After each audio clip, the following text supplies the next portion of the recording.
My therapist was running a blackmail ring, and I was her weapon. She called herself my therapist, but used my trauma to build a blackmail empire. I helped the FBI take her down. Sometimes I still miss her. I started seeing Dr. Valentina Cross after everything fell apart. After my dad's gambling addiction wrecked our finances and left us barely scraping by. She came highly recommended. Warm, polished, the kind of therapist who looked like she belonged on the cover of a psychology magazine. Her office, top floor of a gleaming medical building. Hardwood floors, clean white orchids, leather chairs that cost more than my car. Felt safe, like someone had finally thrown me a life raft in the middle of a hurricane. And the best part? Insurance covered almost all of it.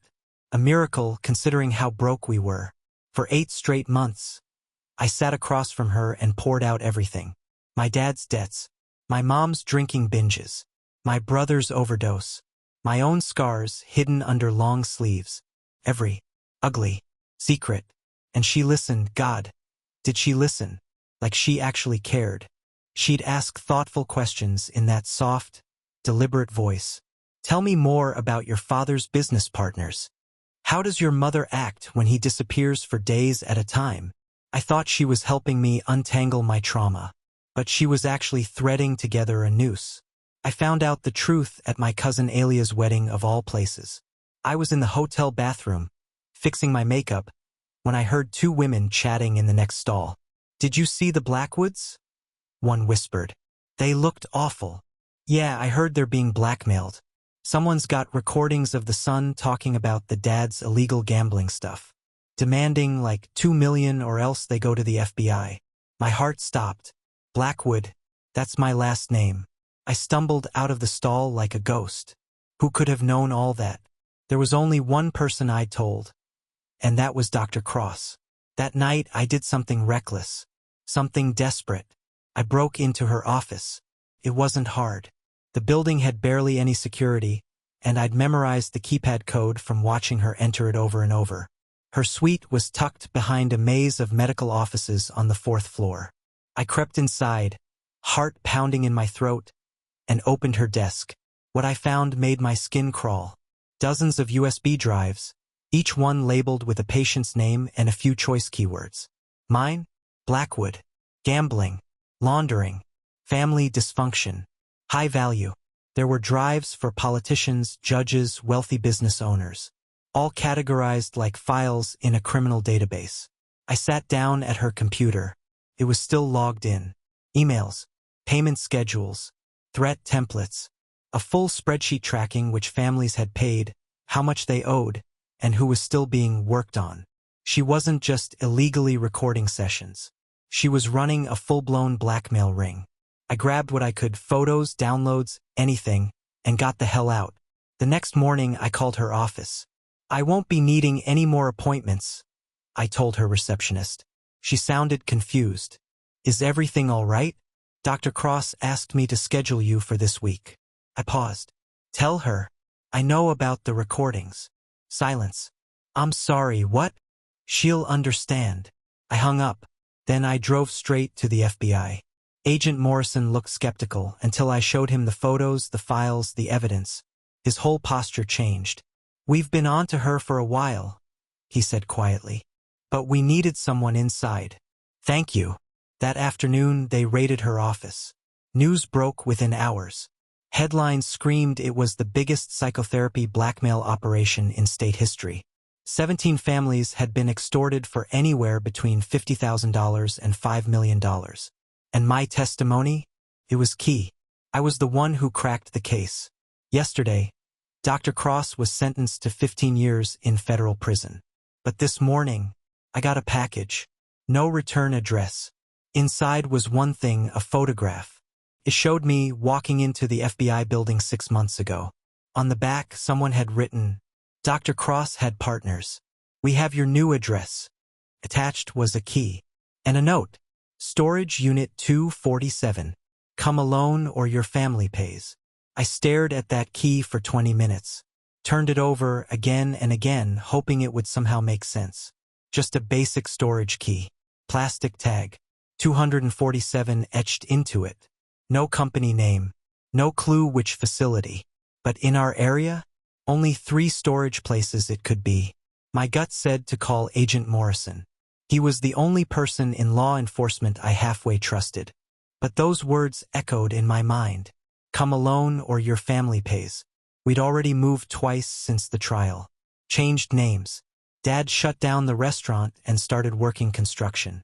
Mom was finally sober, 4 months clean and counting. My brother had finished rehab and was living in a halfway house across town. We were healing. For the first time in years, we were actually okay. I couldn't risk blowing that apart. So I decided to check things out on my own. Quietly. First stop, East Side Storage. Rundown. Faded orange units behind a sagging chain-link fence. The 200s were in the back, hidden behind big enough units to conceal a car. Too perfect for a setup. Second option, Metro self-storage. All clean lines, bright lights, cameras everywhere. Too public. Too exposed. Not their style. That left Riverside Storage. Smaller. Older. Located near the industrial district, the same place my dad used to meet his gambling contacts. Fitting, right? I parked across the street and just watched. People going about their business. An old guy at the front office flipping through a newspaper. Seemed normal. But Unit 247? It sat in the far corner. No windows. No cameras. Just shadows. And then my phone buzzed. Unknown number. Text message. Tick-tock. Your brother looks vulnerable walking alone at night. There was a photo attached. My brother, outside his halfway house. Taken yesterday. I felt sick. These people, they'd been watching us. They knew our patterns. I didn't have a choice anymore. That night, I told my parents I was grabbing dinner with friends. Mom was in the kitchen, humming while she diced onions. Dad was helping, reading off a recipe. They looked like them. The parents I used to know. Before everything. I couldn't take that away from them. Riverside's gate was locked, but the fence had gaps wide enough to squeeze through. I brought my phone, pepper spray, and the tire iron from my car. Not exactly military gear, but it was something. Unit 247 was right where I thought it'd be. Tucked between 2 larger ones, completely hidden from the office. I slid the key into the lock. Turned smoothly. The metal door rattled as I rolled it up. Motion sensor lights blinked on. And what I saw inside made my stomach drop. The walls were covered, and I mean covered, with photos. Surveillance photos. Rows of them. Dozens of families just living their lives. My brother walking to his job. My parents picking up groceries. Me, stepping out of my apartment building, completely unaware I was being watched. But it wasn't just us. I recognized faces from the trial. Judge Harrison, the one who sentenced Dr. Cross. District Attorney Foster, who led the prosecution. Even Agent Morrison, standing outside what looked like his kids' school. At the center of the room, a folding table held 3 laptops, each screen alive with real-time surveillance. One showed the lobby of my building. Another tracked my brother's halfway house. The third? It kept cycling through random locations across the city like it was toggling between victims. And then I saw it. A manila folder, dead center on the table. Labeled in big, bold letters, Phase 2. Inside, detailed dossiers on every single person who testified against Dr. Cross. Not just names and birthdays, this was deep. Financial records, medical files, daily routines, personal relationships, family photos. Someone had spent months gathering enough information to launch a full-scale campaign of revenge. And on the very last page, today's date, circled in red, with one word beneath it, beginning. Then I heard a voice. You're earlier than expected. I turned so fast my stomach flipped. There, standing in the doorway, was a woman. Mid-50s. Silver hair, tailored coat, soft features, kind eyes. The kind that made you think of homemade cookies and bedtime stories. Except for the gun she was holding, aimed directly at me. Dr. Patricia Vance, she said casually, like we were at some networking brunch. I was Valentina's supervisor and business partner. And just like that, Everything clicked into place. Dr. Cross used to mention she consulted with a more senior colleague on complex cases. I'd assumed that meant peer reviews, clinical oversight, not a handler for a blackmail empire. "You destroyed something beautiful," she said, stepping fully inside the unit, the gun steady in her hand. "Valentina and I created a flawless system. Patients came in thinking they were healing, confessing their darkest secrets. What they were actually doing was handing us power." I stared at her, heart racing. "You were exploiting people who were already broken." She gave a bitter laugh. "Broken? Innocent. Your father laundered money for criminals.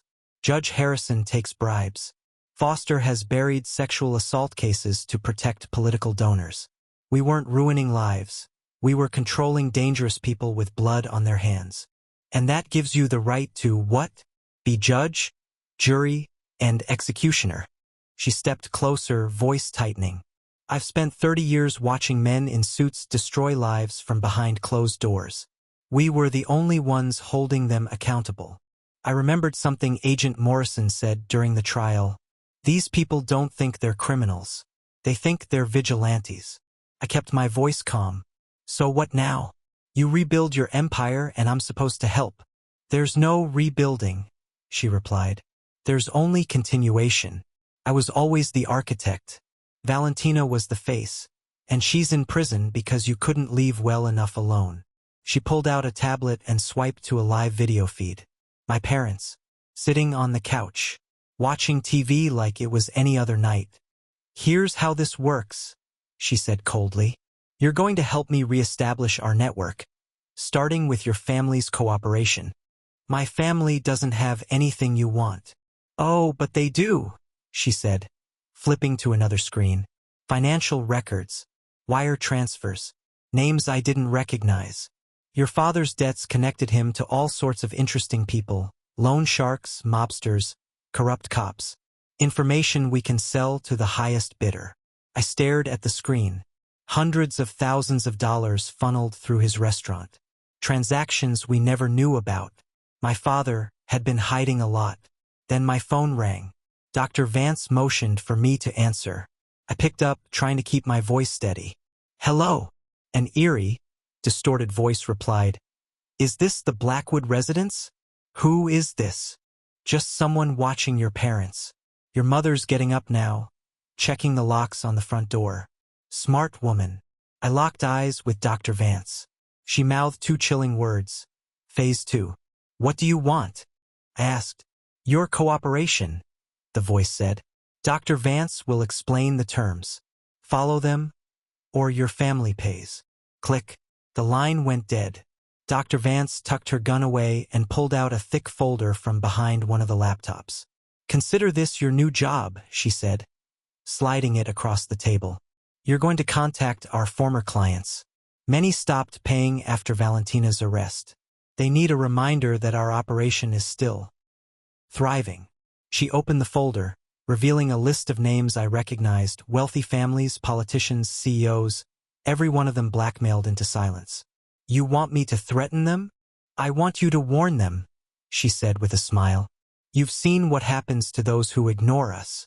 Your testimony didn't just put Valentina in prison. It proved how detailed our records are." She pulled out a USB drive, identical to the ones I'd found before. "This has everything. All the recordings, all the documents. Plus updates. Your family's full financial profile, Judge Harrison's gambling debts, Foster's sealed records, even Agent Morrison's wife's medical history." I swallowed hard. "And if I say no?" She swiped to a new video feed. My brother, walking home from work, alone, a black sedan crawling behind him. "He's been doing so well," she said. "But overdoses in recovery are tragically common. One laced dose, one bad decision." My fists curled. "Stay away from him." She smiled faintly. "Then we understand each other." "You'll start with Judge Harrison," she added, as if assigning homework. "He's been especially defiant. Remind him his ties to the Torino family would fascinate the FBI." She handed me a simple business card. Just a phone number. You'll call this number at 6 p.m. every evening. Report your progress. Miss a call, and we'll assume you're trying to betray us. She turned to leave, then stopped. One more thing. Agent Morrison's been snooping into Valentina's contacts. Keep an eye on him. Report anything useful. Think of it as field training. Then she disappeared. I just stood there, surrounded by faces on the walls, all caught in their most vulnerable moments. Parents with kids, couples at the doctor's office, teens heading to school. None of them knew.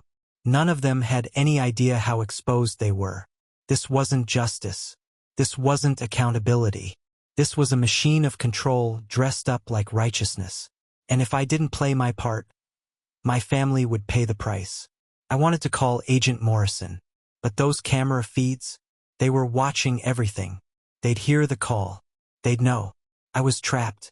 The next morning, I called in sick to work. Drove to the courthouse where Judge Harrison presided. According to the file, he owed nearly $500,000 to Tony Torino, a loan shark with mafia ties. He'd stopped paying after Dr. Cross went down. Thought he was off the hook. He wasn't. I waited until his morning session wrapped, then approached him as he walked toward the elevators. Judge Harrison, I'm Alex Blackwood. I need to talk to you about Valentina Cross. He froze. The color drained from his face. I don't know what you're talking about. The debts. Torino. The photos of you at the casino on nights your wife thought you were in court. He pulled me into a side room, slammed the door shut. She's in prison. It's over. Her network isn't. And your debt? It's up to $600,000 with penalties. He sank into a chair, head in his hands. I never hurt anyone. It was just gambling. It didn't affect my rulings. Tell that to Tony, or the FBI, especially when they see this. I slid a photo across the table, him shaking hands with Tony Torino outside a casino. Right behind them, Vincent Torino, a known captain in the Marcelli crime family. What do you want? Resume payments. 50 grand a month. Like before. You'll get instructions soon. He picked up his phone with trembling fingers. I'll need time. You've got 24 hours. No more missed payments. I left him there silent, shaking. And when I checked my phone, a text, a photo of my brother arriving safely at work. Just 4 words. Good work. He's safe. Over the next 2 weeks, I became something I never imagined. The voice of a monster. I visited 8 of Dr. Cross's former clients. 8 people who thought they were free. A city councilman skimming money from a homeless shelter's budget. A police captain tampering with domestic violence evidence. A billionaire businessman who'd avoided millions in taxes while preaching about civic responsibility. And every single visit followed the same script. Show them the evidence. Spell out the consequences. Demand they restart their payments to Dr. Vance's organization. And every time I walked away, I felt filthier than before. But the worst? District Attorney Rebecca Foster. Her file made me physically sick. She had knowingly buried at least 3 sexual assault cases. Why? Because the accused were rich, powerful, and generous to her campaign fund. 3 women silenced. 3 monsters protected. And this woman still stood in front of microphones talking about justice. I found her eating lunch outside a cafe near the courthouse, casually flipping through legal briefs like she wasn't responsible for destroying lives. I approached her table. Ms. Foster? Alex Blackwood. I testified in the Cross case. She looked up, gave me a polite but distracted smile. Yes, of course. Your statement was instrumental. What can I do for you? I sat down. I'm here about Amanda Richardson, Jennifer Walsh, Stephanie Moore. Her face blanched. Her fingers froze mid-page. I don't know what you mean. I cut her off. You do. You buried their cases, suppressed evidence, leaned on witnesses, all to protect donors. Foster began hurriedly gathering her files, her voice shaky. This conversation is inappropriate. Then let's have it with Channel 7. Or maybe WPLD. You pick. She sat back down like a puppet whose strings had been yanked. I opened the folder in front of me. Emails. Phone transcripts.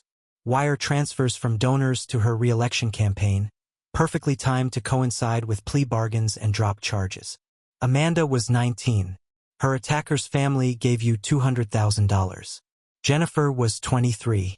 Her assailant's father got the contract to build the courthouse you're sitting next to. Stephanie was 25. Stop, she whispered, eyes shining with shame. Please, just stop. You let rapists walk free. You sold justice to the highest bidder. Then I dropped the hammer. Dr. Cross's network didn't die with her. Still alive. And your cooperation is now required. Resume your payments or this all becomes very, very public. Foster looked like she might pass out. How much? $75,000 a month. Same routing info as before. I'll need a few days. You've got 48 hours. And Foster? No more buried cases. You're being watched. That night I made the call. Dr. Vance answered. Excellent work, she purred. Judge Harrison has paid. Foster will follow. You really do have a gift for this. I want to see my family, I said sharply. I want proof they're okay. Of course. You've earned that. Meet me tomorrow evening at Riverside Park. I exhaled. And bring Agent Morrison. What? Before I could even ask what she meant, the line went dead. I didn't sleep that night. I lay awake staring at the ceiling, heart hammering, trying to puzzle out how I could warn Agent Morrison without setting off alarms. Dr. Vance's reach was far deeper than I'd imagined. Every step I took, she was already two ahead. By morning, I made my decision. I called Morrison's office. He agreed to meet me for coffee. Neutral ground. Public. Safe, at least in theory. Alex, he said warmly as we sat at a quiet booth in the back. You look like hell. Yeah. It's been a long couple weeks. His face turned serious. Talk to me. I pulled out my phone and showed him the threats, the photos, the texts, the surveillance footage. They're back. Someone's revived Cross's operation. Same structure, same tactics, and they're using me. He leaned in, scanning the messages. Why didn't you come sooner? Because they said if I did, my family would pay. I couldn't take that chance. But I can't do this anymore, Morrison. He nodded slowly. Okay, we'll protect them. But I need everything. Names, locations, anything you've got. So I told him about Dr. Vance. The storage unit. The surveillance feeds. The list of targets. I didn't tell him exactly what I'd said to those people. Just that I'd been forced to help. Patricia Vance, he said, scribbling notes. She came up during the investigation, but we couldn't link her directly. We assumed she was just some background colleague. She says she was the real mastermind. Cross was just the mask. Morrison nodded. That tracks. The setup was too elaborate for one person. Here's the plan. You're going to wear a wire to the meeting tomorrow. We'll have agents nearby. Hidden. What if she catches on? She won't. Our tech is military grade. The wire's undetectable. And my team? They're ghosts. I hesitated. Morrison leaned forward. The key here is getting her to talk. These types, narcissists. They love explaining themselves. Let her. I agreed. But I felt like I was walking into a meat grinder. That afternoon, the FBI wired me up. The device was so small it felt like it wasn't even there. They drilled me on how to steer the conversation. What to say. When to say it. Let her feel in control, Morrison told me. Give her room to monologue. By the time I reached Riverside Park, the sun was just dipping below the trees. Orange glow on the pond. Children's laughter fading as families packed up and left. The whole place had an eerie calm to it, like the moment right before a storm hits. And there she was, Dr. Vance, feeding ducks like she didn't run a blackmail empire. She smiled at me like I was her favorite grandchild. Alex, you've been remarkable. Judge Harrison's funds cleared. Miss Foster's is on the way. We're nearly back in full swing. I swallowed hard. Great. Can I see my family now? In time. But first, let's talk about Agent Morrison. She tapped her tablet and my blood ran cold. On the screen, a live feed of Morrison crouched behind a utility building, right where the FBI had placed him. You didn't really think I wouldn't notice, did you? She said, still smiling. I tried to play dumb. What are you talking about? But she just shook her head. I've done this too long, Alex. I know what surveillance looks like. The question is, are you wired because you want to be? Or because they forced you? She pulled a small scanner from her bag, aimed it at me. It beeped instantly. Ah, coerced. That's a shame. Then, with a calm flick of her finger, she triggered something on her screen. A second later, pop, pop, pop. 3 sharp explosions echoed from across the park. Not massive, just loud enough to trigger chaos. Don't worry, she said breezily. Small charges, harmless, but enough to distract your friends while we talk. She motioned for me to follow her toward the trees, toward the maintenance shed, and like an idiot, I followed. Inside, the shed had been converted into a mobile command center monitors, mics, comms gear. This was her real base. Storage units are too vulnerable, she explained. This is my control room. She sat down and queued up an audio recording. Agent Morrison's voice. He was talking to someone about a separate investigation, corruption in the police department. Names, locations, strategy. You see, she said softly, he's making enemies, dangerous ones. She played another file. Morrison again, this time discussing narcotics officers tipping off dealers. Detective Raymond Kowalski, she said, as the name dropped. Your friend Morrison is poking his nose where it doesn't belong. And soon, someone's going to take action. What are you saying? I'm saying, in about 10 minutes, Morrison's team will get a fake emergency call. Shots fired. They'll head east. She tapped another feed. It showed a group of plainclothes officers setting up behind a tree line. And they'll walk right into an ambush set up by Detective Kowalski and his crew. I stared at her. You're going to kill a federal agent? Not me, she replied matter of fact. I'm simply creating opportunities. Morrison is a threat. Others want him gone. She moved to a weapons locker and retrieved something wrapped in cloth. But, she said, you can stop it. I looked at her. How? You help me. Keep playing your part. Finish rebuilding the network. And in return, I make one call and Morrison lives. She held out the burner phone. One choice, Alex. Let a hero die, or become the villain that saves him. What kind of deal? I asked, even though the answer was already sending chills down my spine. Dr. Vance calmly opened the locker behind her. Inside, a small arsenal, handguns, extra ammo, and what looked like tactical police communication gear. It was like staring into the supply closet of a war we never signed up for. You're going to call Agent Morrison, she said smoothly, and warn him. Let him know Detective Kowalski is dirty, that he's planning an ambush to eliminate federal witnesses. You'll save Morrison's life, and in return I walk away. Operation over. Consider our arrangement concluded. I blinked. That's it? No strings. No strings, she said, that silver smile never faltering. You get to be the hero. Morrison survives. Kowalski goes down. And I disappear. Felt too clean. Too convenient. I stared at her, trying to spot the angle I was clearly missing. Why would you help an FBI agent investigating your operation? And then, for the first time, her expression softened in a way that felt real. Because Agent Morrison is one of the few honest men in a city rotting with corruption. And Kowalski, her voice tightened. He is the disease. Everything I've fought against. Abuse of power, predators with badges, filth in uniform. He is that.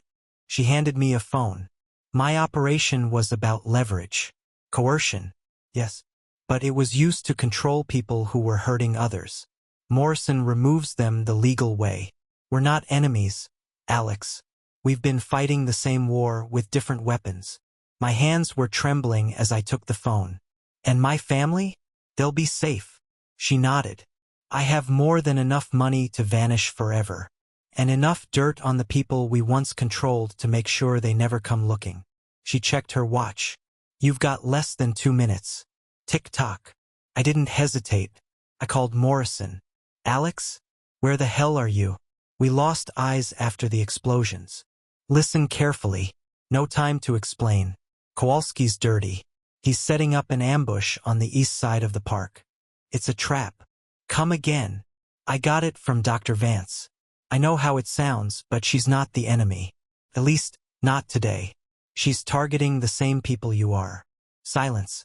A long one. Are you with her right now? Yes. We're in the maintenance shed behind the trees. She's got surveillance, files, evidence, everything. We're en route. Sit tight. Vance was already packing. She moved fast, efficient, practiced. Equipment went into a duffel in seconds.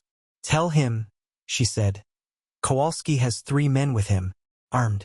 East Pavilion. They're waiting for your agents to respond to a fake call.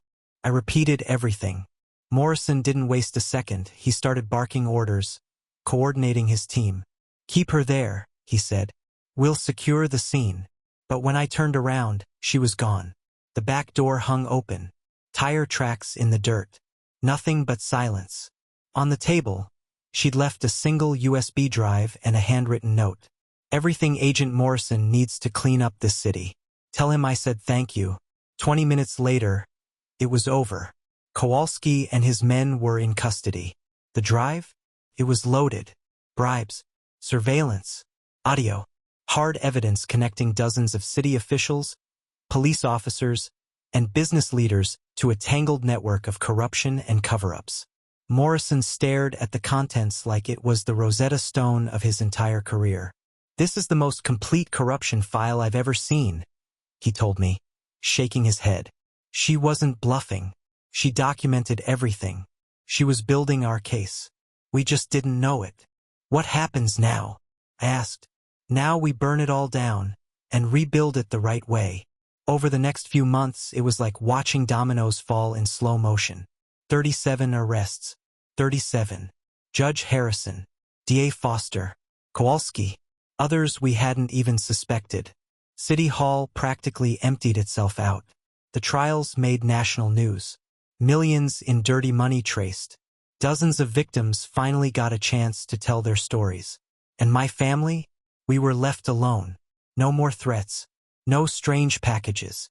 No encrypted texts.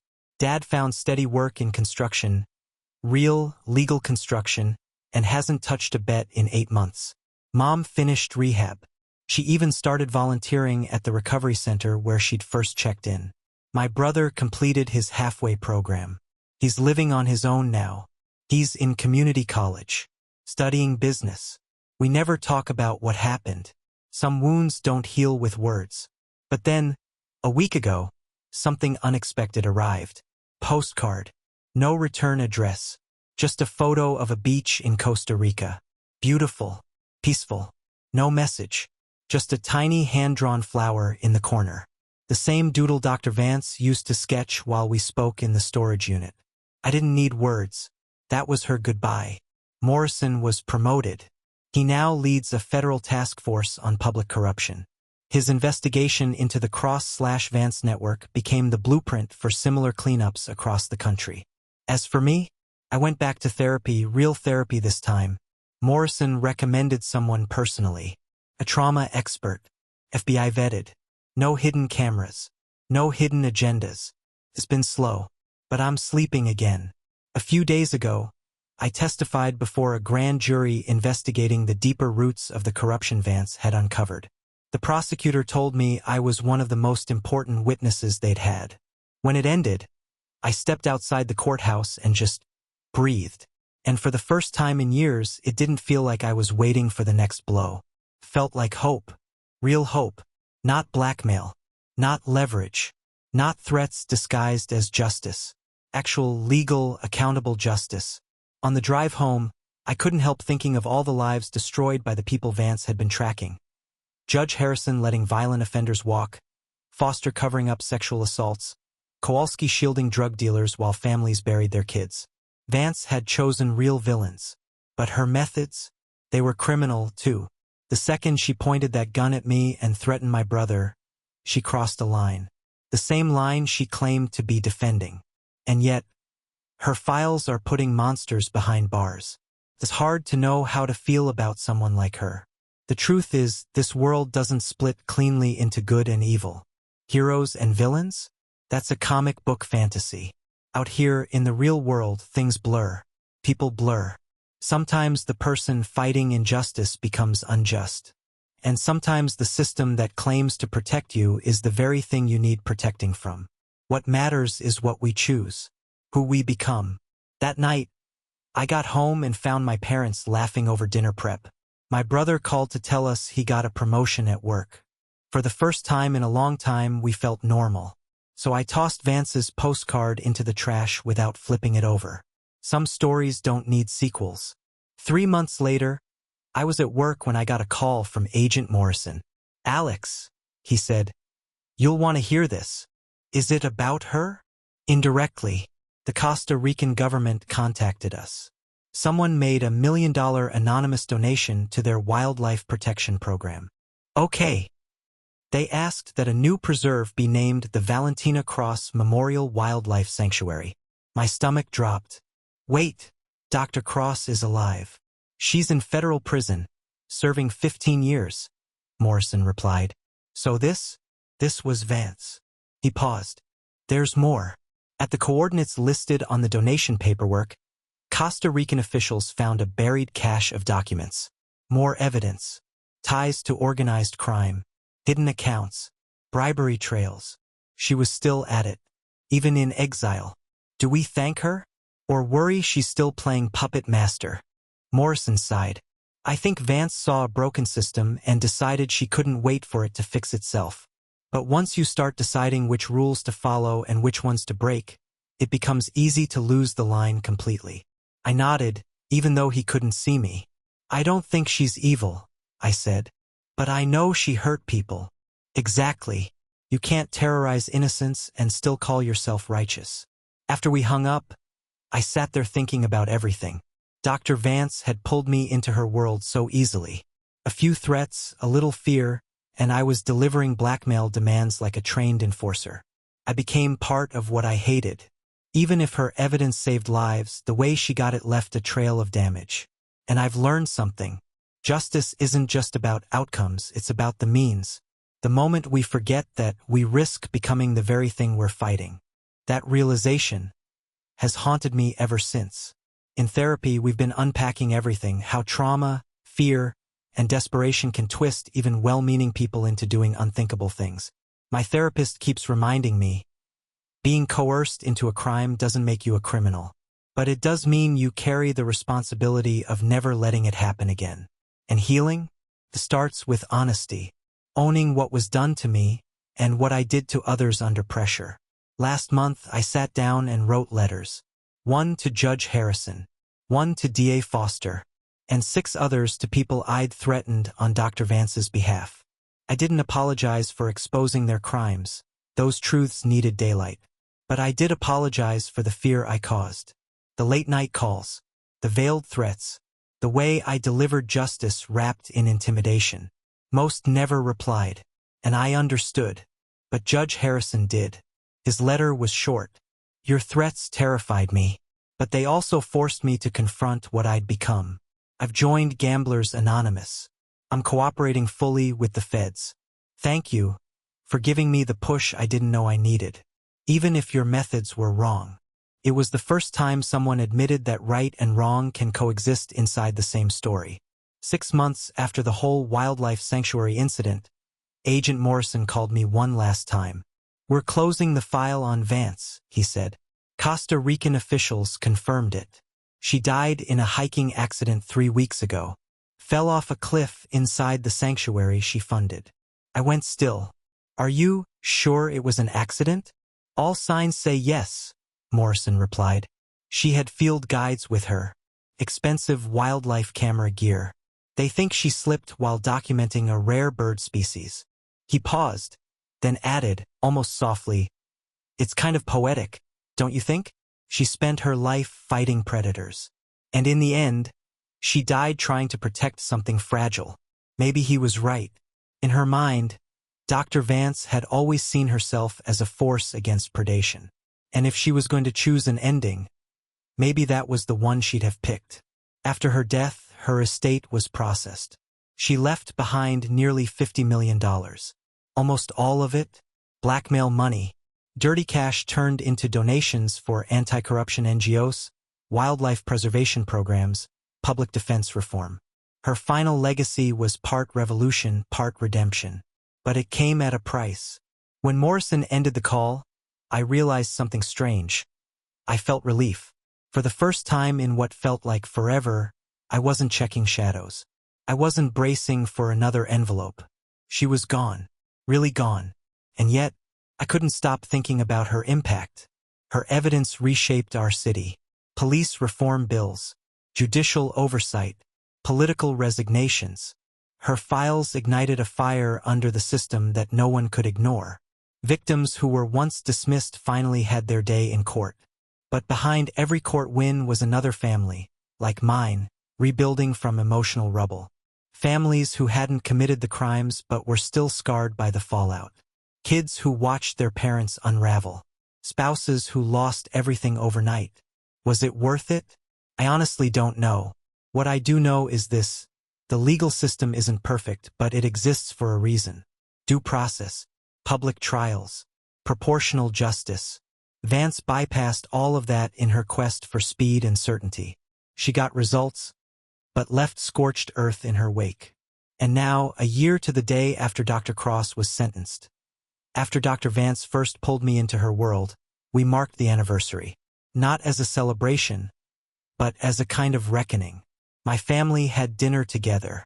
Quiet, grateful, healing meal. Dad's now a construction site supervisor. He's talking about going back to school to get certified in project management. And he hasn't gambled in over a year. His GA sponsor says he's become a role model in the group. Mom? She works as a counselor at the same facility that helped her get sober. She says giving back has kept her grounded. And my brother, he just graduated with his associates in automotive technology. Got into a 4-year university on scholarship. He's 18 months clean and has started seeing someone he met in his study group. As for me, I got promoted at work. And for the first time ever, I'm seriously considering law school. Morrison says I'd make a hell of a prosecutor. And honestly, the idea of fighting corruption with the law instead of around it, that speaks to me. After dinner, as I was walking to my car, I noticed something tucked under my windshield wiper. An envelope. Inside was a photo. It was Dr. Vance, standing beside the sign for the Costa Rican Wildlife Sanctuary. Dated 2 weeks ago. 1 week after Morrison told me she was dead. On the back of the photo, a handwritten message. Some missions are too important to abandon. We'll be in touch. I sat in my car for 20 straight minutes, staring at that photo. Was it real? Had she faked her death to slip away? Was someone else using her identity to keep the mission alive? Or was this all just some sick psychological game? I nearly called Morrison. But what would I even say? That I got a mystery photo? That it contradicted a certified death report from Costa Rican officials? He'd think I was cracking under the weight of trauma. But the photo, it looked real. The timestamp matched. The sanctuary sign was accurate. I checked the official website. Vance's face was clear, healthy, unbruised. No signs of a fatal fall. That night, I called my family. Everyone was fine, safe. But the paranoia was back. I locked every door, closed every blind. Every creak in the night made me jump. By morning, I convinced myself it was fake. Or old. A recycled scare tactic. I threw the photo away and forced myself to focus on moving forward. Then, 3 days later, another envelope arrived. This time, a newspaper clipping. Costa Rican publication. Just 1 week old. Headline. Translated. American donor Dr. Patricia Vance gifts $2 million more to wildlife conservation. There she was, in a suit, shaking hands with Costa Rican officials at a public ceremony. Alive, smiling, celebrated. Which means, one of two things is true. Either Agent Morrison was fed false information, or he lied to me, and I'm not sure which is worse. That evening, I did something I hadn't done in months. I found a payphone outside an old grocery store, wiped the dust off the receiver, and dropped in some coins. I didn't trust my cell phone anymore. Not after everything. When Agent Morrison picked up, his voice immediately tensed. "Alex? Why are you calling from an unlisted number? I need to meet. Now. Somewhere private. What's going on?" "Vance is alive. And I have proof." There was a long pause. The kind that makes your stomach knot. "That's not possible. We had confirmation. From multiple sources." "Then your sources were wrong," I said. "Meet me at the coffee shop. You know the one." 1 hour later, I walked into the same corner cafe where we'd first discussed Dr. Cross. Morrison was already there. Coffee untouched. Hands folded. Suspicion in his eyes. "Alex," he started carefully. "I know what trauma does to memory. Can twist what we see. Make us believe things we—" I cut him off by sliding the photo and newspaper clipping across the table.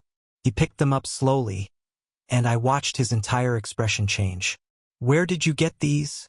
he asked, eyes narrowing. "They were left on my windshield, just like last time. Same tactics." Morrison didn't even wait. He pulled out his phone, made a call, and launched into rapid-fire Spanish. 10 minutes of back and forth. I couldn't catch much, but the look on his face told me everything I needed to know. He hung up, jaw tight. "You were right," he admitted. "The body wasn't hers. It belonged to a tourist. Wrong ID. Wrong assumptions. Vance faked her death. Of course she did." "And now?" I asked. "She's gone global. The Costa Rican officials confirmed that she's been active, quietly donating evidence to law enforcement in multiple countries. Drug cartels, money laundering, government bribes. She's still out there, just on a bigger stage." He showed me an article on his phone. 3 countries, 3 major corruption scandals, all sparked by anonymous whistleblowers. "She's still fighting the war," he said grimly. "Only now she's wearing a different uniform. And she's contacting me again," I added. Morrison leaned back, eyes fixed on mine. "Then I need to ask you something, Alex. And I need your honest answer. What is it? Set aside the threats, the manipulation, the trauma. Forget the method just for a second. Do you believe in what she was doing?" I thought about Harrison, sitting in a prison cell, finally facing his addiction head-on. I thought about Foster, no longer silencing victims in exchange for campaign checks. I thought about Kowalski, stripped of his badge, no longer tipping off dealers while neighborhoods drowned in poison. "I believe corrupt officials need to be held accountable," I said. "But not like that. Not by threatening families.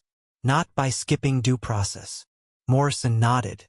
"That's the answer I was hoping for. Because here's the reality. She's going to reach out. She'll offer you a choice. Help her again, or risk your family. You think she'll try to recruit me? She already is. And she knows your track record. Knows how effective you were. She'll dress it up, make it sound noble. But it's the same game." He leaned in. "So here's what I need. When she reaches out, say yes. Agree to meet. We'll wire you up. Track everything. This time, we shut her down permanently.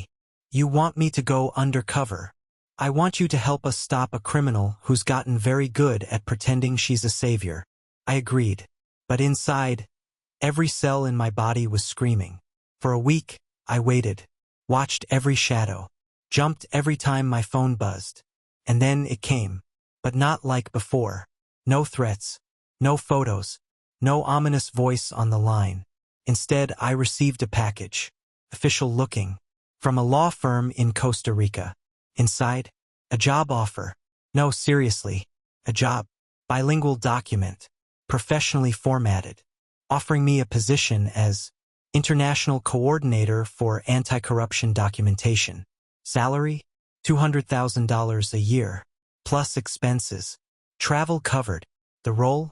Reviewing whistleblower reports, coordinating with governments, preparing evidence packages for global corruption prosecutions. It sounded legitimate, too legitimate. But at the bottom of the letter, just above the contact information, was one name, Dr. Patricia Vance, Program Director. I called Morrison immediately. She's offering me a job. What kind of job? I read the entire thing to him. He sighed. She's good. I'll give her that. She's cloaked the operation in full legalese. Government-registered non-profit. Probably even pays taxes. But under the surface, it's the same blackmail ring, just rebranded. So what do I do? Take the job. Go to Costa Rica. Meet her. Wear the gear. Help us get the proof we need. And if she finds out I'm working with you? He didn't sugarcoat it. Then you're in danger. Real danger. But this may be our only shot. For 3 days I debated it. This woman had used me, scared me, threatened my family. But she'd also brought down a machine of corruption that no one else had touched. Was I helping the good guys? Or silencing the only one bold enough to fight back? Eventually, I called Morrison. I'll do it. We planned everything. Surveillance gear disguised as personal electronics. Communication protocols. Code words for danger. Everything. 2 weeks later, I stepped off a plane in Costa Rica with a pit in my stomach. The airport was loud, bright, crowded.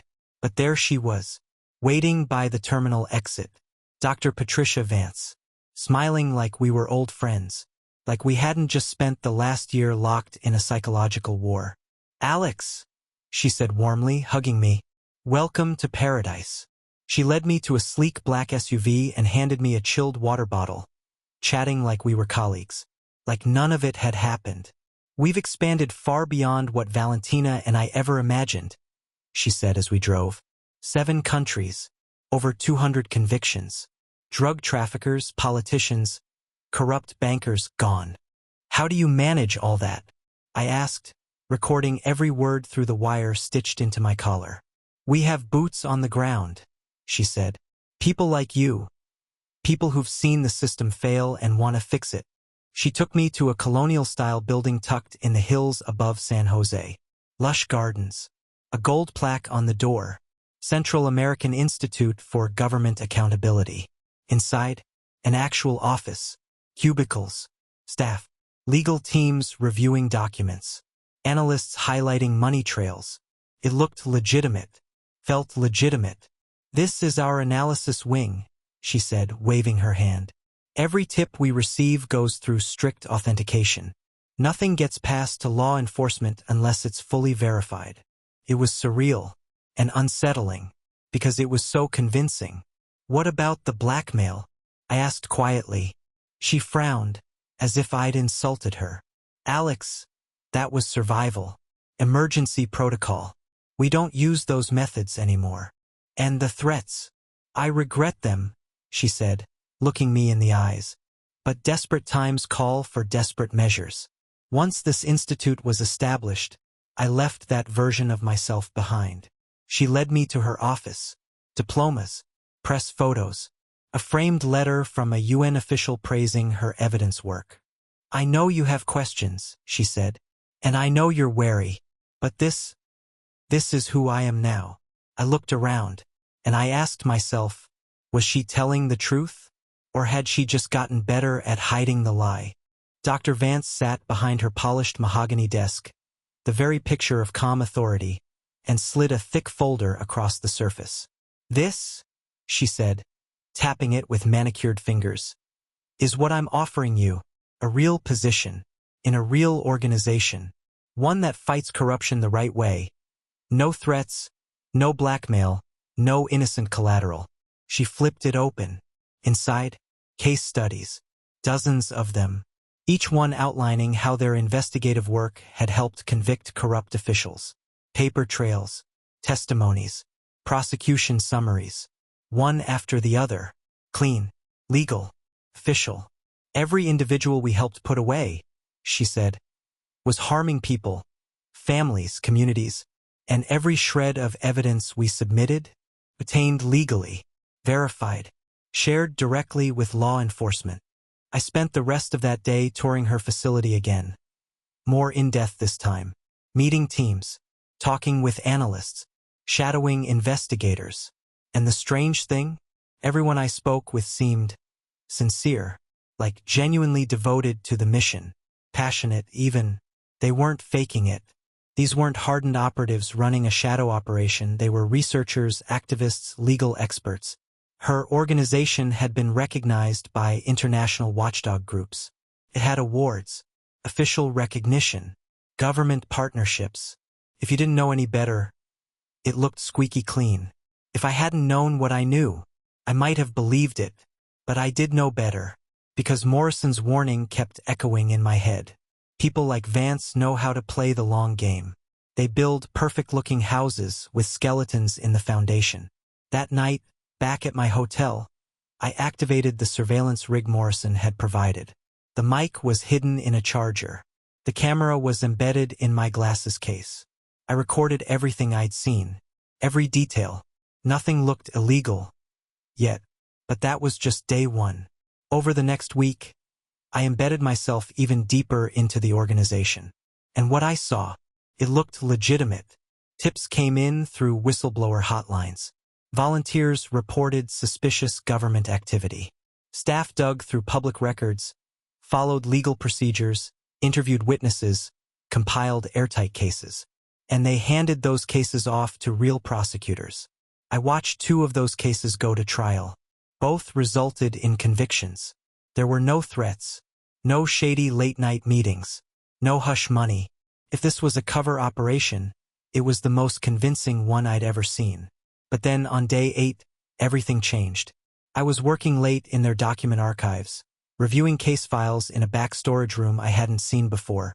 The place was dusty, off the map, not on the tour, and tucked in the back, a filing cabinet, locked, not password protected, not alarmed, just physically locked. It took me 10 minutes and a pair of hairpins I'd bent into improvised picks. An old habit I hadn't used since I was 16 and rebelling against my dad's gambling curfews. And what I found inside, undeniable proof. Dozens of files. Dozens. Not from the organization's public work. These were different, private, hidden. Each one held evidence of corruption and a payment record. Payments made directly to Dr. Vance's organization. Monthly deposits, quiet transfers, private phone calls. Judge Harrison's file alone showed $300,000 in silent donations over the past year. D.A. Foster's file included memos where she begged for more time. Kowalski, audio recordings of him sobbing, pleading with someone on the phone not to release damaging files. She hadn't stopped the blackmail. She just wrapped it in clean paper. I photographed everything, every transaction record, every incriminating note. Then I locked it all back up exactly as I'd found it and slipped out. Back at the hotel, I used Morrison's encrypted protocol. She's still running it, I told him. Still threatening people. Still taking payments. She's just doing it behind the curtain. Do you have evidence? Photos. Enough to burn it all down. He exhaled sharply. Stay on mission a little longer. Gather what you can. Then extract. We'll alert Costa Rican authorities when the time is right. I agreed. But when I showed up at HQ the next morning, it was already too late. Vance was waiting, surrounded by her security team. Alex, she said with that same eerie calm. We need to talk. She led me into a quiet conference room. On the table, printed photos. My photos, the ones I'd taken of her hidden files. She sat across from me, folded her hands and said it flatly. You're working with Morrison. I didn't bother denying it. You're not here to join us, she said. You're here to shut us down. I'm here to stop you from hurting people who didn't deserve it. Innocent people? She said, with a laugh that didn't reach her eyes. Alex, come on. Harrison let violent criminals walk for cash. Foster buried sexual assault cases for campaign money. Kowalski helped poison communities while wearing a badge. She opened a file. Inside, more payment records. But not to her. To charities. Scholarship programs funded by Harrison's hush money. Survivor support centers paid for with Foster's contributions. Drug rehab grants tied to Kowalski's payments. We're not enriching ourselves, Vance said. We're forcing corrupt people to repair the damage they caused. Through threats. Through consequences, she said, rising to her feet. You think courts hold them accountable? The same courts they bought off for decades? No, we do. She looked at me carefully. And now, I'm giving you the same choice I give everyone who uncovers the full truth. Join us, or walk away. But if you walk, you never speak of what you saw here again.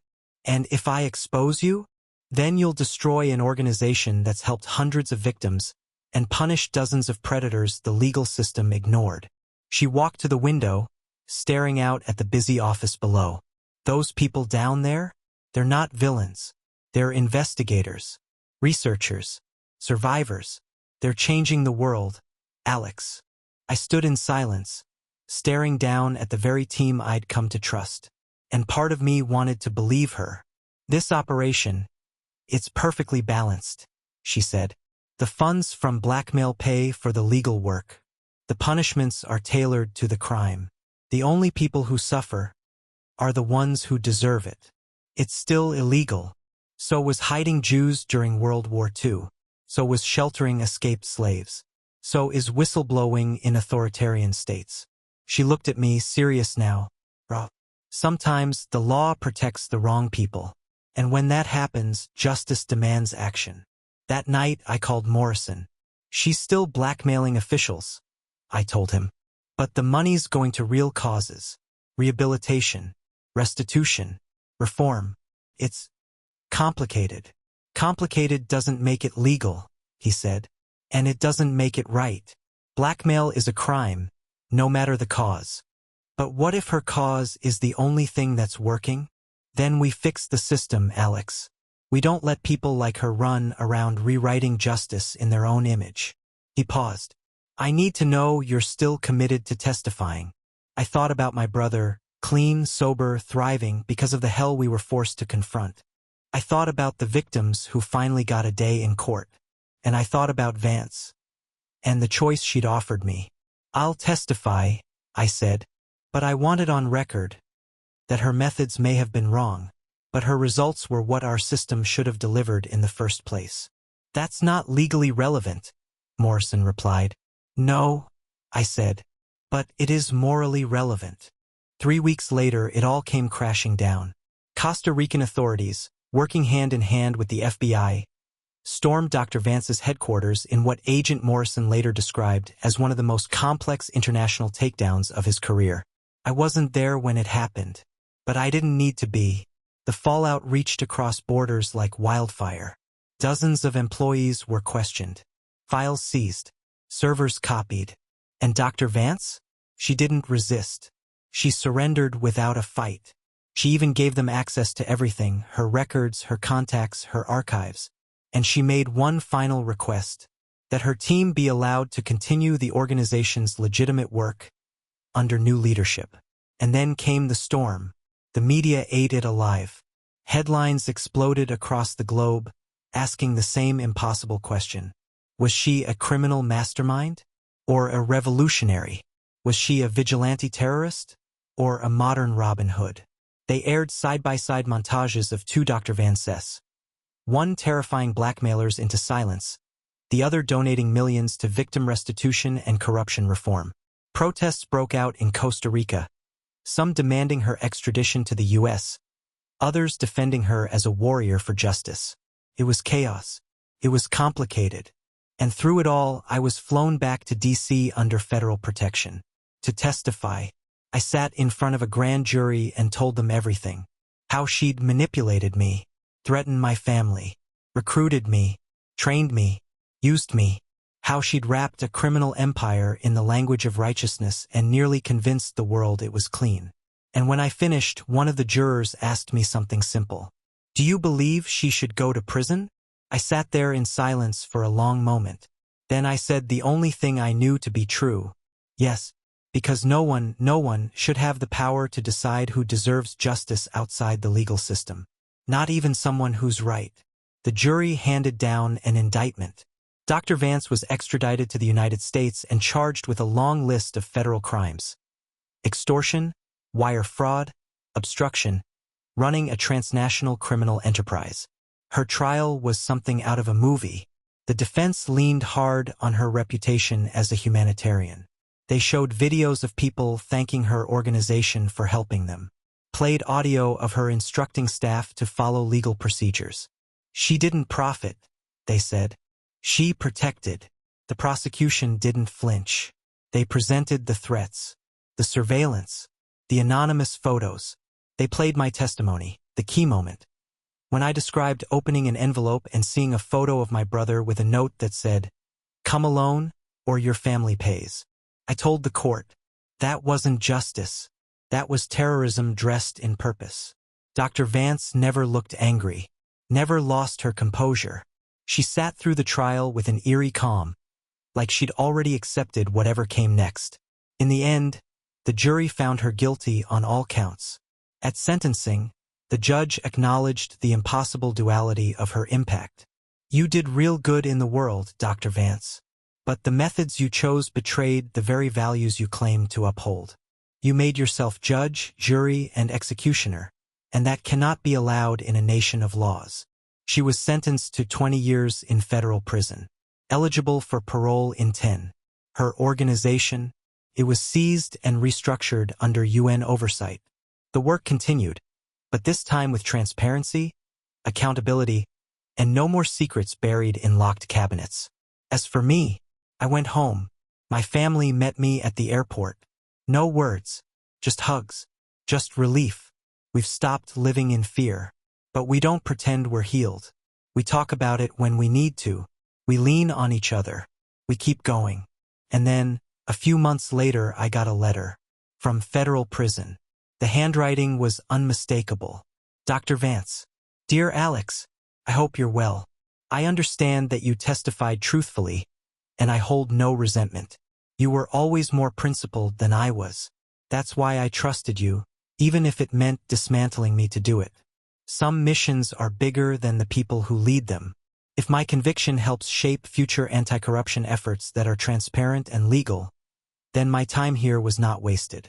You were the best thing to come from all of this. Use what you've learned. Yours in the fight for justice.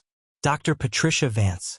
I didn't reply, couldn't, but I didn't throw it away either, because a part of me still wonders, if I hadn't found those recordings in Dr. Cross's office, if I hadn't uncovered Vance's shadow network, would those corrupt officials still be walking free?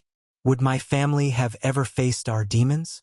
Would the people who were silenced, assault survivors, victims of police corruption, communities buried under political rot, ever have seen justice? Vance was a criminal, but she was also a catalyst. She forced a system, flawed and slow, to reckon with its own failure, even if she had to burn the rules to do it. I don't condone what she did. I can't. But I can't deny the outcome either. Sometimes I think about law school. Other days, joining Morrison's task force. I want to keep fighting corruption, but I'll do it the right way. Because here's what I've learned. The line between hero and villain is not a line. It's a circle. And if you go far enough, even for the right reasons, you'll end up standing in the darkness you set out to destroy. Dr. Vance believed she could walk that line forever, that she could keep her soul clean while playing God. But justice isn't something you get to own. It doesn't belong to any one person. It belongs to all of us or to none of us. And that's the lesson I'll carry with me for the rest of my life.